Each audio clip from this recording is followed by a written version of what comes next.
Seperti ini guys, kendaraan di Malaysia itu paling banyak itu kendaraan pribadi.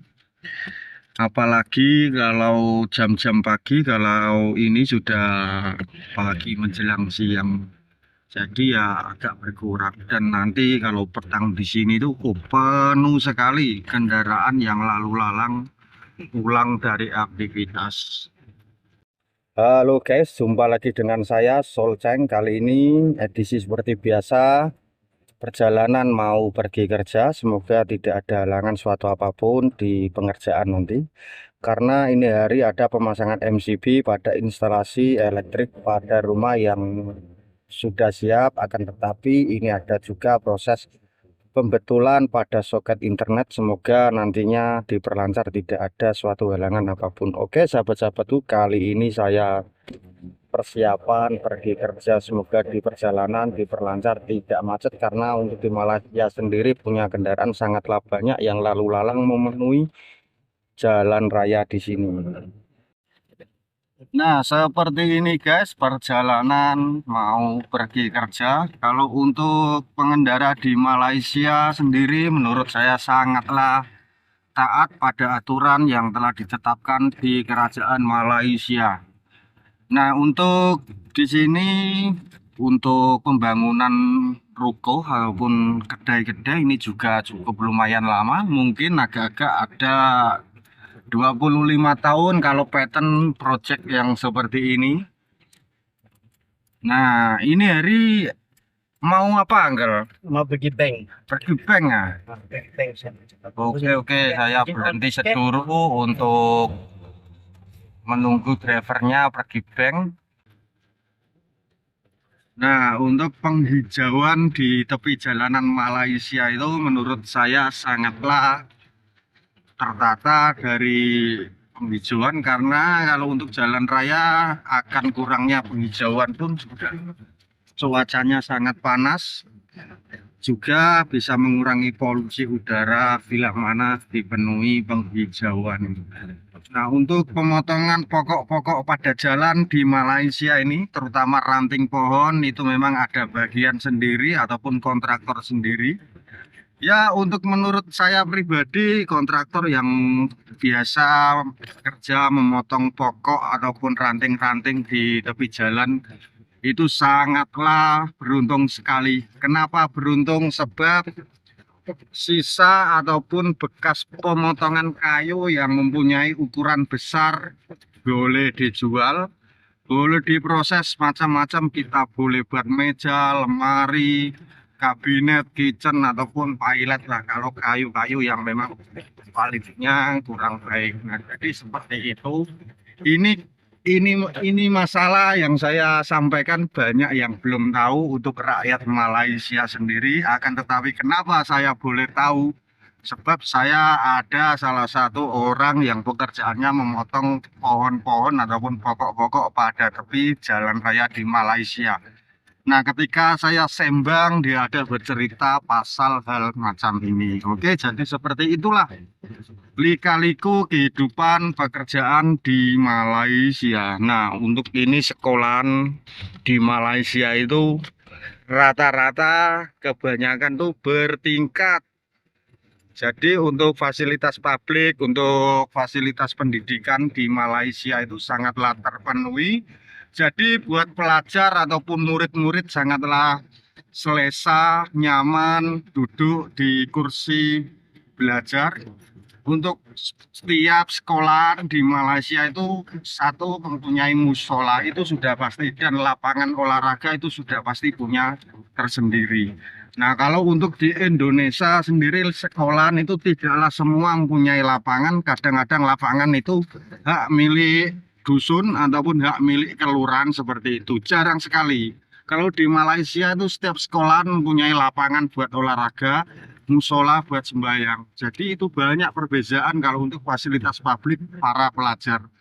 Oke, jadi seperti ini yang saya sampaikan, bukanlah untuk membedakan ataupun apa. Semoga bisa menjadikan education, bisa meningkatkan kemajuan Indonesia ke depannya. Ambil sisi baiknya, tinggalkan hal-hal yang negatif. Menurut kalian, tujuan saya bertujuan edukasi. Nah, seperti ini guys, jalannya Malaysia sangatlah mulus, padahal Malaysia itu tidak punya aspal, akan tetapi Indonesia mempunyai aspal, jalannya kayak di bulan. Nah, seperti itu kira-kira. Ya, kalau untuk netizen yang tak terima, ini saya bicara fakta. Hak bersuara, rakyat itu memberikan hak ataupun punya hak bersuara, mengkritik. Kalau bukanlah kritik, bukanlah demokrasi. Nah, seperti itulah. Nah, ini jalan pun paping. Ini jalan ya juga lumayan lama.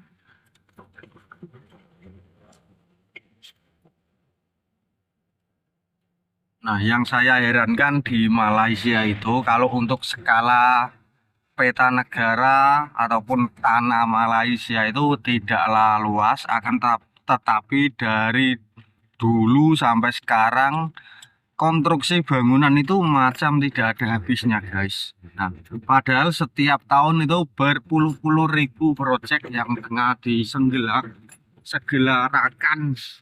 Nah, ini syukur kafi, nah, kedemu pak. Itu tak. Nah, ini biasa tempat bazar ataupun apa, guys. Nah, di sini itu stasiun minyak saja pun berjajaran, Petron sama Shell. Yang untuk jembatan atas ini Newton, dulu sebelum ada Newton ini di depan sana banyak kereta yang antri jam. Nah, yang bangunan besar ini adalah KPJ Bandar Datuk Hon ataupun Spesialis Hospital. Walaupun bangunan nampak megah mewah, akan tetapi yang diam ataupun yang bertempat tinggal orang yang susah kenapa? Sedang sakit semua. Untuk kita yang selalu diberikan kesehatan, alhamdulillah, puji syukur atas nikmat Tuhan yang telah dilimpahkan kepada kita. Karena nikmat yang paling mahal itu kesehatan.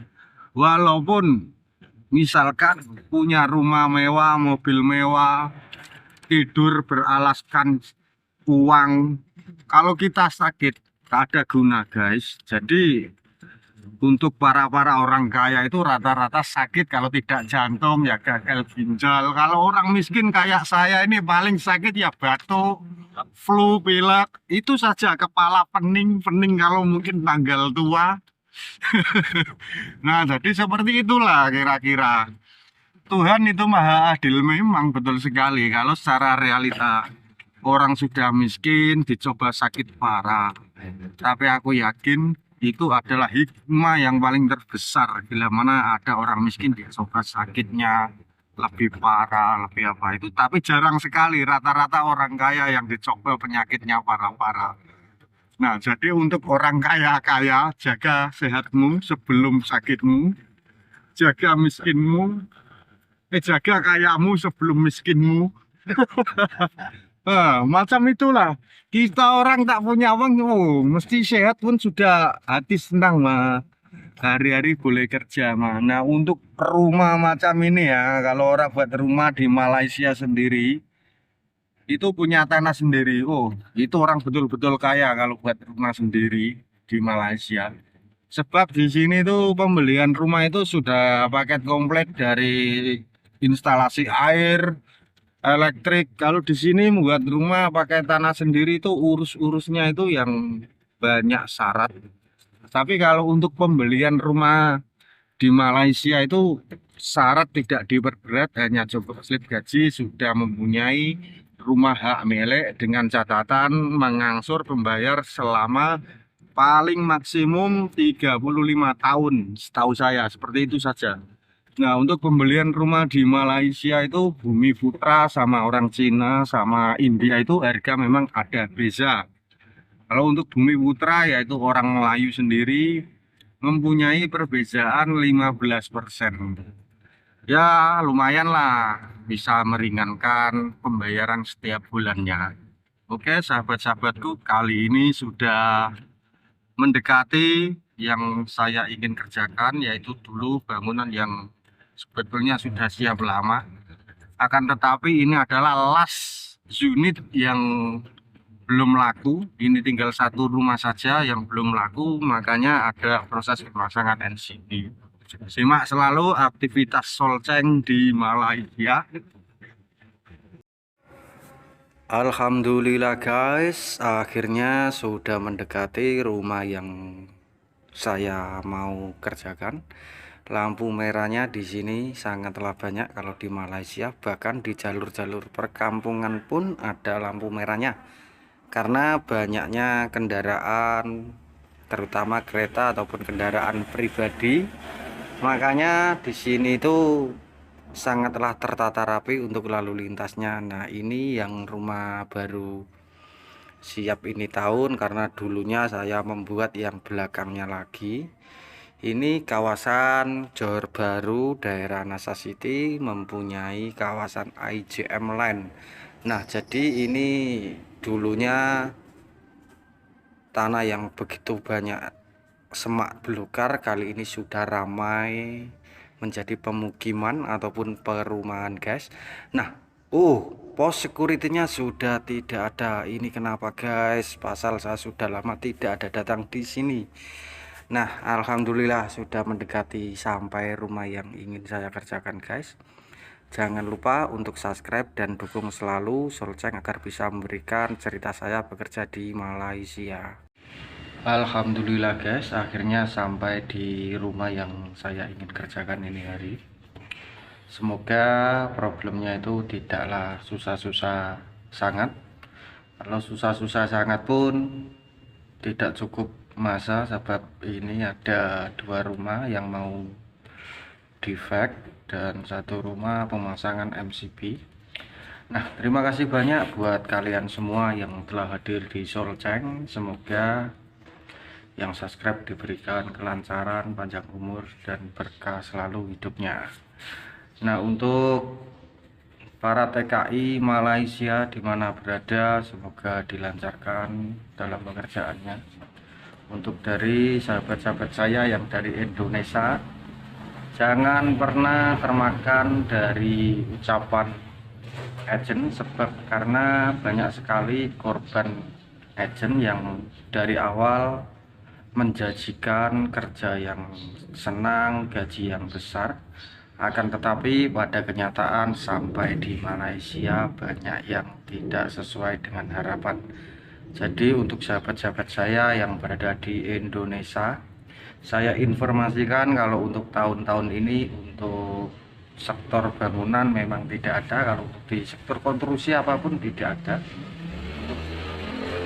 Pekerjaan tidak lagi. Kalau untuk sektor kilang, sektor rumah tangga itu mungkin ada, tapi pun prosesnya sangatlah susah. Karena merantau di negara orang harus ikut aturan negara yang kita ingin. Kita kerja kosongan pun tidaklah enak, kerja tidur tak nyenyak, makan pun tak sedap. Karena apa? Karena takut tiba-tiba ada operasi immigration. Jadi kalau sudah ketangkap ya kira nasib lah, karena hari sial itu tidak ada di kalender. Oke sahabat-sahabatku, dukung selalu Solceng, dan kali ini sampai di sini vlog Solceng. Semoga bisa memberikan informasi manfaat serta menarik untuk Anda simak. Terima kasih, jumpa lagi di vlog selanjutnya. Assalamualaikum warahmatullahi wabarakatuh.